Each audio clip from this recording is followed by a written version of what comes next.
श्री स्वामी समर्थ. मी राधिका खूप खूप स्वागत करते तुमचं आपल्या आजच्या नवीन व्हिडिओमध्ये.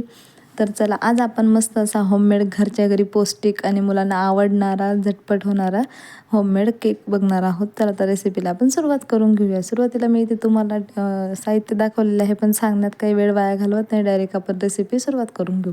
तर बघा, एक मोठं असं मस्त बाऊल घेतलेलं होतं आणि त्यामध्ये मी टाकून घेतले होते दही. तर शक्यतो दही तुम्ही आंबटच घ्या. तर मला मार्केटमध्ये तशी मिळाली नाही, म्हणून मी तर जी आहे तीच वापरलेली आहे. जर आंबट नाही असेल तर त्यासाठी काय करावं ही पण टिप तुम्हाला मी पुढे सांगणार आहे. त्यासाठी तुम्ही व्हिडिओ स्किप करू नका, पूर्ण व्हिडिओ बघा, जेणेकरून तुम्हाला केकमध्ये ज्या बारीक बारीक टिप्स आहेत, एखादी मिस्टेक झाली तरी होममेड जो घरी बनवतो तो केक होत नाही आणि मग ते बॅटर तसंच राहतं. तर बघा, मी दही चांगली फेटून घेतली होती आणि ही फेटण्याची जी प्रोसिजर आहे ती आपल्याला वन साईडच करायची आहे. जर तुम्ही उजव्या साईडने फिरवत असाल तर त्याच बाजूने त्याला रवीने फिरवा, आणि जर डाव्या साईडने म्हणजे जी तुम्ही सुरुवातीला चॉईस कराल तुमच्या हाताच्या याच्यानुसार, राईट लेफ्ट त्यानुसारच ते फिरवायचं आहे शेवटपर्यंत. तर बघा, इथे दही फेटून झाली होती आणि ज्या वाटीने मी दही घेतलं होतं त्याच वाटीने ते सेम तेलही टाकलेलं होतं मी. इथे तुम्ही तेल तूप दोघांपैकी काही यूज करू शकता, पण मी हिवाळा असल्यामुळे मुलांना त्रास होईल तुपाचा म्हणून तेल टाकलेलं होतं. आणि त्यानंतर इथे बघा, बारीक साखर टाकून घेतलेली होती मी. सेम त्याच वाटीने साखरही घेतलेली होती, बारीक करून घेतली होती. आपली जी चहाची साखर असते जाड, तीच बारीक करून घेतलेली होती. आणि तुम्ही म्हणाला हात उलट असेल तर कॅमेऱ्याचा प्रॉब्लेम झाला आहे. मी आता सेल्फी कॅमेरामुळे ते हात तुम्हाला उलटा दिसत आहे, पण मी जी सुरुवातीला राईट साईडला फिरवलं तसंच घेतलेलं आहे. त्यानंतर बघा, साखरही चांगली मिक्स करून घेतली. तेल साखर दही हे मिक्स झाल्यानंतर मी त्याच वाटीने 1.5 वाटी रवा घेतलेला होता. फक्त आपल्याला रव्याचं प्रमाण जास्त घ्यायचं आहे. तर ज्या वाटीने साखर तेल आणि दही घेतली त्याच वाटीने मी 1.5 वाटी रवा घेतला होता. ह्या रव्याच्या जागी तुम्ही मैदा किंवा गव्हाचं पीठही यूज करू शकता, किंवा रवा आणि मैदा दोघं मिक्सचर, किंवा रवा आणि गव्हाचं पीठ मिक्सचर. तर मी कधी कधी नुसतं गव्हाचं पिठाचं सुद्धा बनवते, तो सुद्धा हेल्दी असतो, मुलांना पौष्टिक असतो. स्कूलमध्ये पण आपण त्यांना देऊ शकतो स्वीट वगैरे. तर बघा, आता थोडंसं मिश्रण घट्ट झालेलं होतं. मग आता सर्व बॅटर ते मिक्स करल्यानंतर मी दूध थोडंसं कोमट करून घेतलं होतं, जेणेकरून आपल्याला बोटाला चटका लागणार नाही. इथपर्यंत आपल्याला कोमटच दूध टाकायचं आहे. लक्षात ठेवा, थंड फ्रीजमधलं दूध टाकायचं नाही, अगदी कडकडीत दूधही टाकायचं नाही. तर इथे ही टिप नक्की लक्षात ठेवा की थंडच दूध आपल्याला म्हणजे मीडियमच दूध टाकायचं आहे, कोमट कोमट. आणि त्याच वाटीने 1 वाटी दूध मी इथे टाकून घेतलं होतं. त्याच साह्याने मी फिरवणार होती आणि पूर्ण मिश्रण एकजीव करायचं होतं. तर थोडंसं हात दुखतो, पण जेव्हा तो शेवटी केक बनतो ना, एकच नंबर खायला लागतो. आणि मुलांनासुद्धा तुम्ही एकदा नक्की करून दाखवा ही रेसिपी. हवं तर तुम्ही प्रमाण कमी घ्या, म्हणजे सुरुवातीला जमतो नाही जमतो म्हणून तुम्ही कमी रेसिपी करा, छोटासाच केक करा, पण नक्की करा. त्यानंतर बघा, ते सर्व बॅटर मी झाकून देणार होती ते 30 मिनटासाठी, म्हणजे अर्ध्या तासासाठी मी बॅटर झाकलेलं होतं. त्यानंतर ओपन केल्यावर बघू शकता तुम्ही, रवा अगदी मस्त फुलून आलेला होता. आणि तोपर्यंत मी दुसरं माझं जे तयारी ते करून घेतली होती. आणि बघू शकता इथे तुम्ही, आता रवा फुलल्यानंतर अजूनही आपल्याला कोमटच दूध टाकायचं आहे.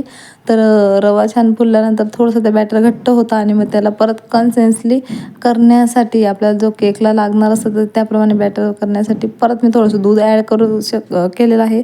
फक्त दुधाचं प्रमाण तुम्ही कमी जास्त करू शकता, दुधाचं काही असं वाटीचं प्रमाण नाही आहे. त्यानंतर परत मी 10 मिनिटे रेस्ट होण्यासाठी बॅटर ठेवून दिलं होतं. आणि तोपर्यंत इथे आता मी मीठ घेणार होती, बारीक मीठ आहे ना, गरम करून घेतली कुकरमध्ये. तुमच्याकडे जर ती वाळू रेती नसते का बारीक समुद्राची, ती जर असेल तर छान, ती पण आपण तुम्ही याच्यात टाकू शकता, पण माझ्याकडे नव्हती म्हणून मी नमकच वापरलेलं होता. आणि हेच नमक मी काय करते तर पुढे कंटिन्यू 5 ते 6 वेळेस तरी यूज करून घेते. एका डब्यात काढून ठेवायचं आणि तेच कंटिन्यू करू शकतात. तर बघा, इथे आता माझ्याकडे केकचं भांडं वगैरे काहीही नाही आहे, पण मला केक आम्हाला आवडतो म्हणून मी काय करते, जो कुकरचे आपले डबे असतात डाळ भाताचे, प्रत्येकाकडे असतातच डबे. नसेल तर तुम्ही दुसरं कशात तर तुमच्याकडे जे असं वाटते केक याच्यात बनवू शकतो असं भांडं कुठलंही घेऊ शकता आणि त्याच्यात करू शकतात.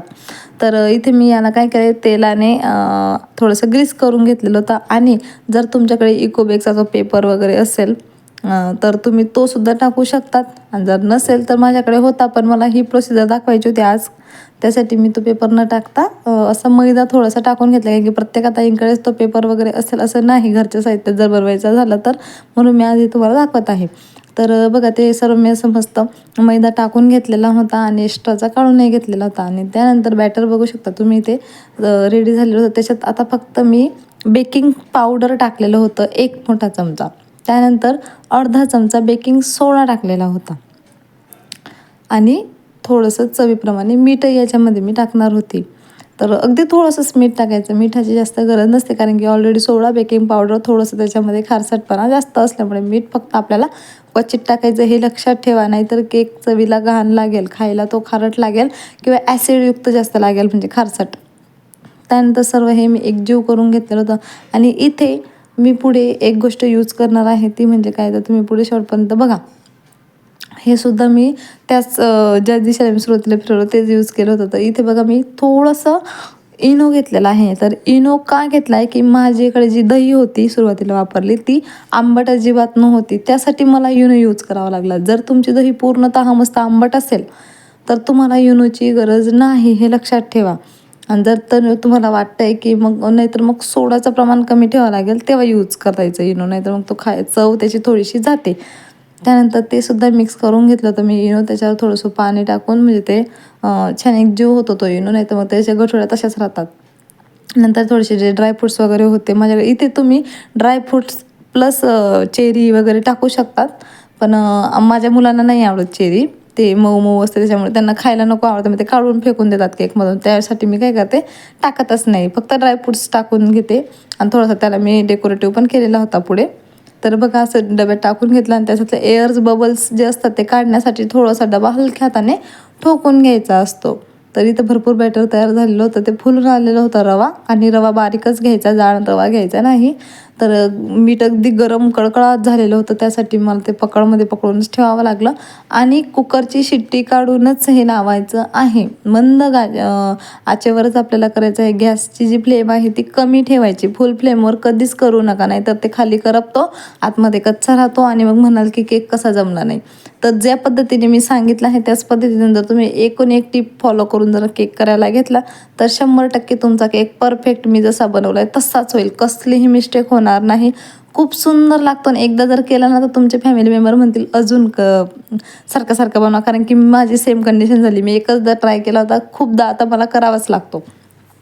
तर बघू शकता तुम्ही डब्याच्या अगदी बाहेर ओसांडून केक निघालेला होता आणि 1 नंबर झालेला होता. आतमध्ये पण मी स्टिक टाकून बघितली, थंड झाल्यावरच कुकर ओपन करून घेतला होता आणि त्यानंतर डबा थंड होऊ द्याला. बघू शकताय तुम्ही इथे किती स्पंजी मस्त आणि कलरफुल दिसत आहे. कलरफुल का, तर मी ते जेम्सच्या गोळ्या थोड्याशा टाकलेल्या होत्या डेकोरेटिव्ह, कारण की आज आमच्या इथे बड्डेच होता.